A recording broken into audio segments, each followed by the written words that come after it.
I got in the water right at sunrise, and it was like stepping into a warm bath. That's probably my favorite part about Florida. It's never too cold, and I'm going to be hitting a total of like 9 or 10 coral heads here. Pulling up to the first one, I notice it's perfect visibility, and the first thing I do whenever I get to a coral head is I want to do a little bit of recon. So I dive to the bottom. The reason I do this is so that I get a better angle on the rocks. I can see right into them, and on top of that, it makes me look a lot smaller to topwater fish. So sometimes something will be swimming near me, and they think I'm really big, so when I'm scaling the bottom like this, they don't really get as alarmed. When I went back down, I was originally targeting the hole on the left, but then I looked up and I found like 6 lobsters just staring at me, and this was overwhelming, a little bit overstimulating, because I have never seen this many lobsters in my life. So I was like, okay, let me go to the top, get a deep breath, and regroup. At this point, I'm planning my attack, and I think they know because they're displaying the perfect defense position. So the reason they call them Florida spiny lobsters is because those little antennas or whiskers on them are pretty much extremely serrated, and when they're all pointing them at you, it's how they deter their predators. So you see they're all pointing it in the same direction, and this group is doing the same exact thing. It's a different hole, but they're all like, yo, if you come near me, I will stab you with this thing. On top of that, you see how they all move as a unit. They are very aware that if they're singled out, their chances of survival are almost cut in half. So usually if you find one lobster, there are going to be multiple in the area. I find a hole over top of them, and my thought process is that if I reach in and catch one, we're in the clear, but if I don't, they're going to be pushed out into the open and will be a lot easier to catch. And you see, I follow my game plan. I reach in there and look, and dude, there was a hoss of a lobster. I'm like, I need to get this. I need to grab him by the knuckles of his antenna, but he was too fast. And something really important whenever you're diving, whether it's alone or with someone, is shallow water blackout. This happens when essentially you don't realize that you're running out of breath, and before you know it, your vision starts to blur and you pass out in the middle of the water. Now, this is especially dangerous for me because I don't have a dive buddy with me. I am completely alone. Once I re-upped on oxygen, I went back down and I noticed that the lobsters weren't in their original place, but rather in these little crevices. And this is actually good for me because lobsters really only are able to shoot directly backwards. So when they have this rock behind them, I know that they're not really able to escape too easily, and I just reach in, and this one was just cake. I got him very easily. Now, the main thing on my mind, obviously you guys notice I don't have any lobster equipment on me, and I can't even measure this thing.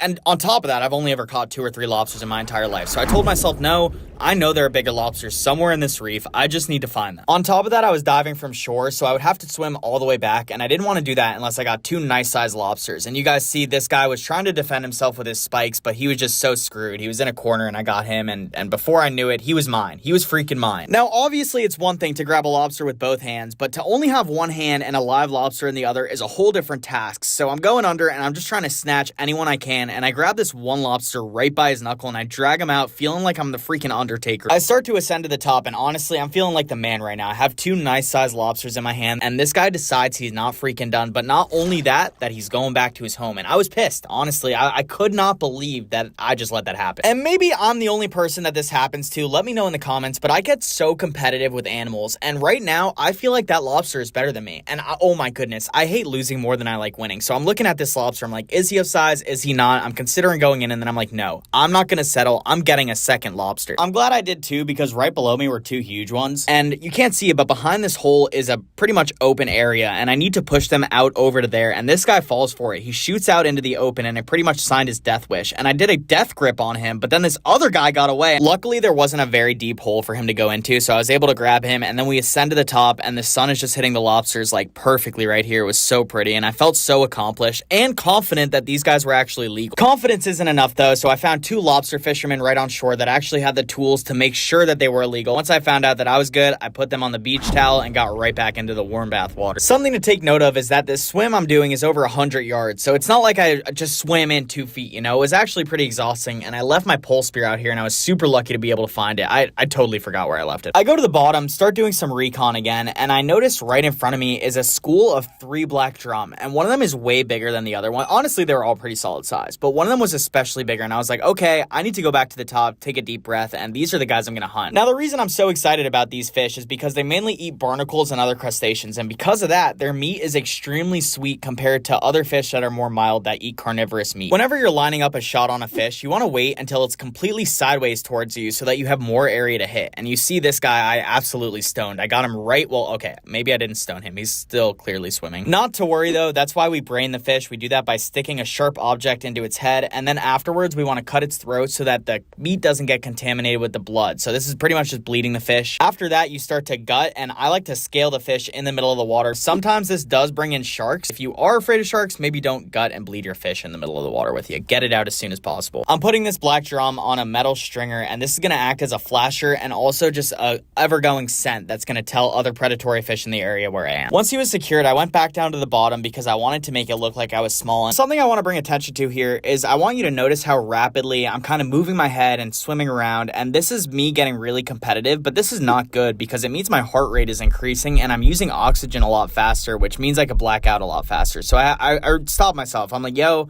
I need to be safe. I need to go to the top for at least 2 minutes, and that's what I did. I just chilled at the top because I needed a rest. And if you guys want to make this content a little bit interactive, hold your breath while I'm underwater with me, because then you realize, whoa, this is actually very difficult. Finally, I find a hole that I think is going to be easy mode, right? I see these whiskers sticking out, and I'm like, you know what? I'm so over trying to go against all these strategies and angles, and I just reach in, and sometimes you just need cojones. You know what I mean? You just need to reach in and grab the freaking lobster. As I'm swimming in, maybe 10 yards from shore, I see a giant school of ladyfish. And take note of the size of these ladyfish because they are usually not anywhere near this big. I'm like scrambling to get my equipment, and on top of that, this is only like 3 feet of water. The biggest obstacle is definitely the lobster in my right hand. My thought process here is let me get the lobster in between my legs while I load my spear, and I don't know if it slipped my mind or what, but these are Florida spiny lobsters that I serrated my entire leg when I did that. This school of ladyfish is doing their only defense mechanism called schooling, and the reason this is so effective is because it's so hard to single one of them out. They're going so fast, and it's extremely disorienting for any predator, including myself, to look at them. It's like you can't even pick one. Now, as this next school is swimming by, I noticed there's a blue fish. It's way bigger than all the other ones, and that was the guy I got. This is what stoning a fish means. You notice how it just completely stopped moving? That means I either disconnected its spine or went right through its brain. Either way, it's not going anywhere. Now, the problem with catching ladyfish is that they don't have a lot of area to hit, especially when you have a 3-prong that's so spread out like the one that I have. It's also crazy how many ladyfish are actually here. I have no idea. I couldn't even imagine how large the school is. It's actively circling me the entire time, so even though it looks like they're all traveling in a straight line, this is actually entirely around me. This shot that I took, I actually hit the ladyfish, but it didn't pierce the skin, and that's why it's so important to have a spear that you're comfortable with. The heavier the spear, the easier it is going to penetrate the fish. Right here, you can see my eyes following specific fish, trying to single one out from the school, and then this one just flew a little too close to me, and that's the one I targeted. I angle my spear up so that the fish isn't able to fly off. Even though the 3-prong has barbs, making it so that the fish can't just get right off, it's still important to put that forward pressure so that that fish is pushed into the spear deeper. At this point, all of my equipment started beeping. The GoPro was telling me it was dying, so was the drone, so this was going to be my last couple of dives. I get down there and I see one of the black drums that I let go from earlier, and something I really try to take advantage of is when the fish is not in line of sight of me. So for instance, I won't really swim fast until a fish is behind a rock and can't see that I'm swimming fast. It just so happened that this guy totally caught on to me and dipped. One of my favorite fish to eat on this reef are mangrove snappers, and they're usually pretty abundant, so when I find this guy, I was like, okay, let me take my time, sneak up behind him. Obviously, it's within range of my spear, but if it turns sideways, I'm going to have a lot more area to hit. What we could learn from losing this fish is that I didn't apply forward pressure after I actually hit the fish. So I bet you if I were to push forward and really make sure that the water pressure on the other side of the fish made it go into the barbs more, it would have probably stayed on, but I didn't follow up. When I looked down, I saw a shark, but luckily it was a little puppy dog of a nurse shark, and what he's doing is scanning the rocks trying to look for lobsters because they mainly eat crustaceans. So seeing how many lobsters are on this set of rocks, I just knew he was having a heyday. After coming up where I was from the shark, I looked in the distance and I saw this eel, and usually these guys have terrible eyesight. Like, you could be right in front of them trying to feed something and they won't even see it. So I started to go up to him and I thought I would be able to capture him on camera, but I don't even know how he saw me because I swear these guys are practically blind. Right here I see a sea urchin, and usually I like to crack these guys open and feed the fish around me, but as I'm playing with it, I see a perfect sushi grade fish, which is a jack, flying towards me. The reason it's good sushi grade is because it has nice consistent meat, so I quickly load my spear, and the way that I got this fish was wild because I saw that I only pierced its lip, and that's similar to how you do it when you're like fishing with a line and a hook. So the fact that I didn't penetrate the meat means it's even going to be better sushi grade. And I know what you're thinking, Nick, that's not a very big fish, and I know it's not the biggest, but my aunt told me she wanted sushi, and this is the perfect amount for one person in one sitting.